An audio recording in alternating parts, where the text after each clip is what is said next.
रायपुर में भाजपा के वरिष्ठ नेता और पूर्व मंत्री अजय चंद्राकर ने की प्रेस कॉन्फ्रेंस। निर्वाचन आयोग पर नाराज चल रही बीजेपी। रायपुर में कांग्रेस संचार विभाग के प्रमुख सुशील आनंद का अजय चंद्राकर के बयान पर पलटवार। कांग्रेस की सरकार बनने का किया दावा। रायपुर में महतारी वंदन योजना पर कार्रवाई करने की मांग। मुख्य निर्वाचन पदाधिकारी से की गई कार्रवाई की मांग। अंबिकापुर में सड़क दुर्घटना मामले में एक और मौत। तेज रफ्तार बस ने कार को मारी टक्कर। सूरजपुर में 7 ट्रकों को एग्रीमेंट करके व्यवसायियों से परेशान हुआ ट्रक मालिक। ट्रक मालिक ने व्यवसायियों के खिलाफ दर्ज कराई शिकायत।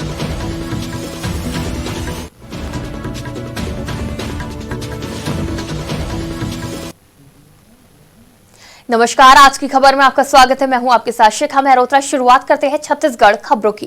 रायपुर में भाजपा के वरिष्ठ नेता और पूर्व मंत्री अजय चंद्राकर ने आज प्रेस कॉन्फ्रेंस का आयोजन किया। बता दें कि बीजेपी निर्वाचन आयोग पर नाराज चल रही है। मंत्री अजय चंद्राकर ने कहा कि चुनाव संपादित हुआ, उसमें शुरुआत में ही मुख्यमंत्री भूपेश बघेल ने चुनाव आयोग के ऊपर एक अमर्यादित टिप्पणी की। उन्होंने एक आशंका जाहिर की, जिस पर निर्वाचन आयोग छत्तीसगढ़ का लंबा चौड़ा स्पष्टीकरण बयान आया है। बता दें कि भारतीय जनता पार्टी ने कई गंभीर शिकायत की निर्वाचन आयोग से, लेकिन उस पर कार्रवाई करने के बजाय सीधा खारिज कर दिया गया। रायपुर में पूर्व मंत्री अजय चंद्राकर के बयान पर पलटवार करते हुए कांग्रेस संचार विभाग के प्रमुख सुशील आनंद शुक्ला ने छत्तीसगढ़ में कांग्रेस की सरकार बनने का दावा किया है और कहा कि अजय चंद्राकर हार रहे हैं, इसलिए कुछ भी बयान जारी कर रहे हैं। उन्होंने कहा कि भाजपा की महतारी वंदन योजना में भारतीय जनता पार्टी ने महिलाओं को गलत तरीके से फॉर्म भरवाया। प्रलोभन करने की उनकी योजना थी, इसलिए महिलाओं को उनको वोट नहीं देना चाहिए। अजय चंद्राकर कुरूर से चुनाव हार रहे हैं, इसीलिए बौखलाहट में वो उल जुलूल बयानबाजी कर रहे हैं। महतारी वंदन भारतीय जनता पार्टी के महिलाओं को प्रलोभन करने की योजना थी, जिसमें उन्होंने गलत तरीके से महिलाओं से फॉर्म भी भरवाया, लेकिन महिलाओं को भारतीय जनता पार्टी की असलियत समझ आ चुकी थी। एक भी महिला ने भारतीय जनता पार्टी के पक्ष में मतदान नहीं किया है। कांग्रेस पार्टी की छत्तीसगढ़ में सरकार आ रही है और गृह लक्ष्मी योजना के तहत महिलाओं को 15,000 वार्षिक मिलने वाला है। भारतीय जनता पार्टी सिर्फ ठगने का काम कर रही है। तो इस प्रकार की जो शब्दावली पैंट गीली का उपयोग कर रहे हैं, ये अजय चंद्राकर की बौखलाहट बता रही है। अजय चंद्राकर दरअसल बेहद ही अभद्र और अशिष्ट नेता है। राजनीति में ऐसे नेताओं को जनता अस्वीकार करती है। अब के बाद पूर्व की जनता ने अस्वीकार कर। रायपुर में कांग्रेस ने मुख्य निर्वाचन पदाधिकारी ने महतारी वंदन योजना अभियान पर कार्रवाई की मांग की है। 7 नवंबर को प्रदेश कांग्रेस कमेटी ने भाजपा के महतारी वंदन योजना के खिलाफ निर्वाचन पदाधिकारी से शिकायत की थी। कांग्रेस ने भाजपा पर आरोप लगाया था, भारतीय जनता पार्टी की ओर से महतारी वंदन योजना का पंजीयन फॉर्म भरवाया था, जिस पर निर्वाचन में कांग्रेस ने शिकायत की थी। कांग्रेस ने 7 नवंबर को मुख्य निर्वाचन पदाधिकारी को भाजपा के महतारी वंदन योजना के खिलाफ शिकायत दर्ज करवाई थी और कार्रवाई की मांग की थी, जिस पर अब तक कार्रवाई नहीं हुई है। कांग्रेस ने एक बार और मुख्य निर्वाचन पदाधिकारी को पत्र लिखकर उस 7 नवंबर की शिकायत पर कार्रवाई की मांग की है। भाजपा ने प्रदेश के चुनाव को प्रभावित करने के लिए, मतदाताओं को प्रलोभन देने के लिए एक झूठा और फर्जी महतारी वंदन योजना का फॉर्म भरवाया था, महिलाओं से उसकी निजी जानकारी एकत्रित किया था और आदर्श आचार संहिता का उल्लंघन किया था, और ये मतदाताओं को प्रलोभित करने का मामला बनता है। उस पर पुनः कार्रवाई की मांग कांग्रेस ने की है। भाजपा लगातार आदर्श आचार संहिता का उल्लंघन कर रही थी और मतदान को प्रभावित करने का षड्यंत्र रही थी, उस पर कार्रवाई की मांग की गई है।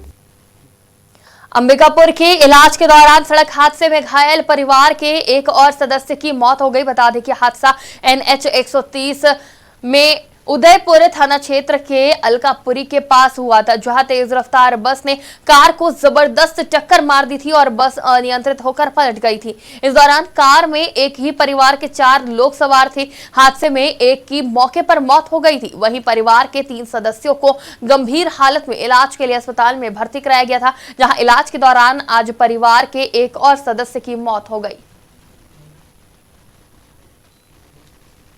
सूरजपुर में एक ट्रक मालिक की 7 ट्रकों को एग्रीमेंट कराकर कुछ व्यवसायियों के द्वारा ले जाने के 2.5 साल बाद भी ट्रक मालिक को ट्रक वापस नहीं दे रहे हैं। जहां ट्रक मालिक ने व्यवसायियों के खिलाफ थाने में लिखित शिकायत देकर कार्रवाई की मांग की है। दरअसल पूरा मामला 2.5 साल पहले का है, जहां रायपुर के कुछ व्यवसायी जयनगर निवासी पीड़ित ट्रक मालिक के पास से किराए में एग्रीमेंट कराकर 7 ट्रक ले गए। पीड़ित ने बताया कि व्यवसायियों द्वारा ट्रकों का किराया भी नहीं दिया जा रहा है और गलत कामों में ट्रकों का दुरुपयोग किया जा रहा है। देखिए, मामला ऐसा है कि ये कोविड का टाइम जब था, आप जानते हैं, उस टाइम पे काफी ज्यादा परेशानियां ट्रक मालिकों को ट्रांसपोर्टिंग लाइन को झेलना पड़ रहा था, किस्तें नहीं पड़ पा रही थी। वैसे कंडीशन में मैंने भी अपनी 7 गाड़ियां किसी के माध्यम से ही, और मैंने क्या कहते हैं, रायपुर के यही व्यवसायी है, कवाड़ के साथ व्यवसायी है, अपने आप को वो कोल व्यवसायी ये सब बताते थे, उन लोगों को मैंने अपनी 7 गाड़ियां दी थी। 7 गाड़ियों में वो आज तक समय से उन्होंने मुझे पैसा भी नहीं दिया, कुछ भी नहीं, टाल मटोल। लेकिन उससे वो जिस परिवहन के लिए उन लोगों ने गाड़ी ले गया था, उनमें से उन्होंने किसी भी प्रकार का परिवहन नहीं किया। आवेदक है गौतम सिंह, यही जयनगर रहने वाले हैं। ये वरिष्ठ कार्यालय में और थाना में पिछले महीना एक लिखित शिकायत पत्र दिए हैं,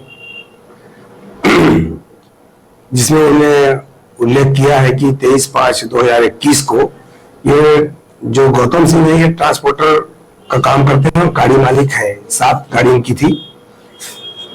7 ट्रकों को कोविड के समय इनका कुछ आपसी गाड़ी नहीं चलने लगी थी और किसी दलाल के माध्यम से, सीजर के माध्यम से बिलासपुर के गाड़ियों को दूसरी जगह चलवाने का सौदा किए थे। सलीम कुरैशी है रायपुर के, इनके पास ये गाड़ियों को दिए हैं, बताए हैं, और उसके एवज में कुछ पैसा लिए थे उसने 3 लाख रुपया, और बाकी किस्त बतौर प्रति माह का हिसाब तौर सौदा तय किए थे। तो अभी कुछ दिन तक तो दिया उन्होंने इसको पैसा, 32 लाख रुपया दिया है। बाद में पैसा देना बंद कर दिया और गाड़ी भी वापस नहीं कर रहा है। छत्तीसगढ़ की खबरों में फिलहाल इतना ही। देश और दुनिया की तमाम खबरों के लिए देखते रहिए आज की खबर।